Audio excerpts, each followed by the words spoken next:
ایک ایسا बाब जो हमारी रूह के सबसे बड़े दुश्मन यानी नफ्स को काबू करने के गुर सिखाता है। तो चलें आज उनकी रोशनी में नफ्स की असलियत, इसके धोखे और इसे तोड़ने का असल तरीका क्या है, उसे समझने की कोशिश करते हैं। कभी सोचा है कि हमारी असल लड़ाई बाहर की दुनिया से नहीं बल्कि हमारे अपने ही अंदर किसी अनदेखी ताकत से है? हाँ, एक ऐसी ताकत जो नेकी करने लगो तो सुस्ती दिला देती है, गुनाह को बड़ा मज़ेदार बनाकर दिखाती है, और फिर जब वही गुनाह कर बैठो तो तन्हाई में बैठकर खुद को कोसने पर भी मजबूर करती है। यही है वो अंदर की ताकत जिसे हम नफ्स कहते हैं। और ये समझना बहुत ज़रूरी है कि ये कोई अलग मखलूक या शैतान नहीं है। ये तो हमारी अपनी ख्वाहिशात, हमारी पक्की आदतें और हमारी मैं यानी हमारी अना का एक मजमुआ है। ये सीधा सीधा हुक्म नहीं देता, नहीं, बल्कि एक शातिर खिलाड़ी की तरह धीरे धीरे हमारे फैसलों पर कब्जा जमा लेता है। तो सबसे पहले ये समझना होगा कि आखिर ये अंदर छुपा हुआ दुश्मन काम कैसे करता है, इसकी ताकत आती कहाँ से है। खुद इतना ताकतवर नहीं है जितना हम समझते हैं। इसकी सारी की सारी ताकत हमारी गफलत से आती है। मतलब जब हम इसकी चालों से बेखबर हो जाते हैं ना, जब हम इसे पहचानना ही छोड़ देते हैं, बस तभी ये हम पर हावी हो जाता है। चलें अब जरा नफ्स के इन चंद खतरनाक और आम धोखेबाजियों को पहचानते हैं जिन्हें ये हमारे खिलाफ एक हथियार की तरह इस्तेमाल करता है। इसकी सबसे पहली और सबसे मीठी सरगोशी पता क्या होती है? अरे अभी तो बहुत वक्त है, बाद में तौबा कर लेना। ये बाद में का जो फरेब है ना, ये एक ऐसा जाल है जो हमारी नीयत को भी कमजोर कर देता है और अच्छे काम को टालता चला जाता है। फिर इसका दूसरा वार, ये गुनाह को गुनाह रहने ही नहीं देता, इसे एक नया खूबसूरत सा नाम दे देता है, मजबूरी। क्या करूं, हालात ही ऐसे थे, या भाई मेरे पास तो कोई और रास्ता ही नहीं था। ये वो बहाने हैं जिनसे ज़मीर को थपकी देकर सुला दिया जाता है। और तीसरा फरेब वो है दूसरों से मुकाबला। जैसी ज़मीर थोड़ा सा भी किचो के लगाता है ना, नफ्स फौरन कहता है अरे छोड़ो, ज़रा उसको तो देखो, वो तो इससे भी कई बड़े गुनाह करता है। बस इस तरह अपने गुनाह को दूसरों के गुनाहों के पीछे छुपाकर बिल्कुल छोटा सा मामूली बना दिया जाता है। लेकिन सुने, नफ्स का सबसे खतरनाक धोखा वो है जब ये नेकी और इबादत को ही अपनी ग़िज़ा बना लेता है। जब कोई अपनी नमाज़ों पर, अपने रोज़ों पर या अपने इल्म पर फ़ख्र करने लगे और दूसरों को खुद से कमतर समझने लगे, तो ये इबादत रूह को साफ़ करने के बजाय नफ्स को और ज़्यादा मोटा और ताकतवर बना देती है। यही वो पॉइंट है जहां नेकी तकब्बुर में बदल जाती है। तो पता कैसे चलेगा कि नफ्स मजबूत हो रहा है? उसकी कुछ खामोश निशानियां हैं, जैसे जब नसीहत कड़वी लगने लगे, जब ये लगने लगे कि भाई मुझे सब पता है, मुझे किसी की गाइडेंस की ज़रूरत नहीं, जब दिल में ये ख्वाहिश जागे कि लोग मेरी तारीफ़ करें, मेरी वाह वाह हो, और जब कोई सच्ची बात सामने आ भी जाए तब भी अपनी ही बात पर अड़े रहना।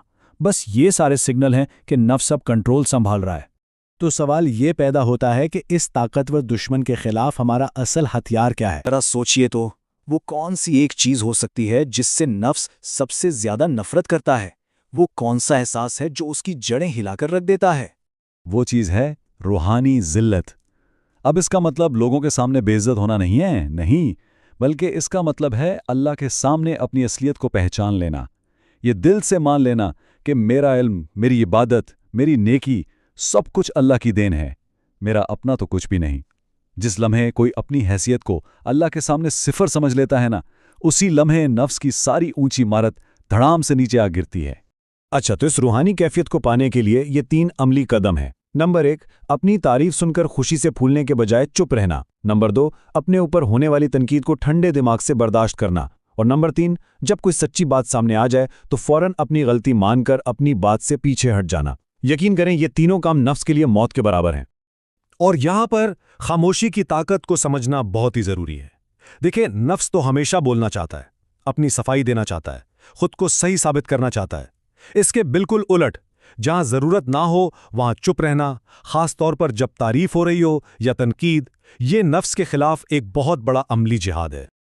लेकिन नफ्स इतना चालाक है कि जब इसे हर तरफ से मार पड़ने लगती है ना, तो ये भागकर एक आखिरी और सबसे महफूज पनाहगाह में जा छुपता है। सोचें तो, वो कौन सी आखिरी पनाहगाह हो सकती है जहां बड़े बड़े इबादत गुजार लोग भी धोखा खा जाते हैं? वो पनाहगाह है अपनी नेकी पर मुतमईन हो जाना। ये वाला एहसास के अल्हम्दुलिल्लाह, मैं तो गुनाहों से बचा हुआ हूं, या मैं तो दूसरों से बहुत बेहतर हूं, بس یہی وہ پوائنٹ ہے جہاں کوئی بھی خود کو ٹھیک سمجھنے لگتا ہے اور اپنی اصلاح کی ضرورت محسوس نہیں کرتا، اور یہی نفس کی سب سے بڑی جیت ہے۔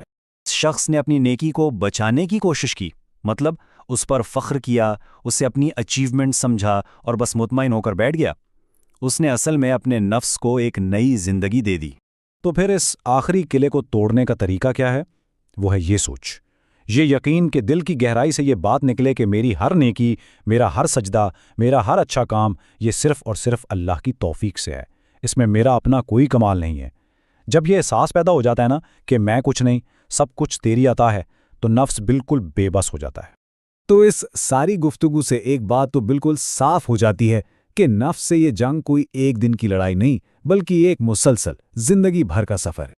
اور اس سفر میں کامیابی کی کچھ علامتیں بھی ہیں، جیسے جب کسی کو اپنی عبادت کوئی بہت بڑی چیز نہ لگے، اپنا علم معمولی لگنے لگے، جب وہ خود کو نہیں بلکہ ہر کام میں اللہ کی مدد کو دیکھے، اور جب اپنی میں نظر آنا بند ہو جائے، تو سمجھ لیں کہ نفس کمزور پڑ رہا ہے۔ تو پھر ساری بات کا خلاصہ کیا ہے؟ کہ نفس کو مرنے کی کوشش مت کرو، کیونکہ یہ تو آخری سانس تک ساتھ ہی رہنا ہے۔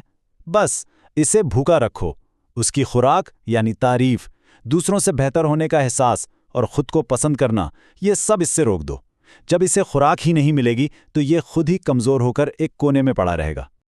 اور آخر میں یہ سوال ہر سوچنے والے کے لیے ہے کہ اس کے اپنے اندر کی جنگ کیسی چل رہی ہے۔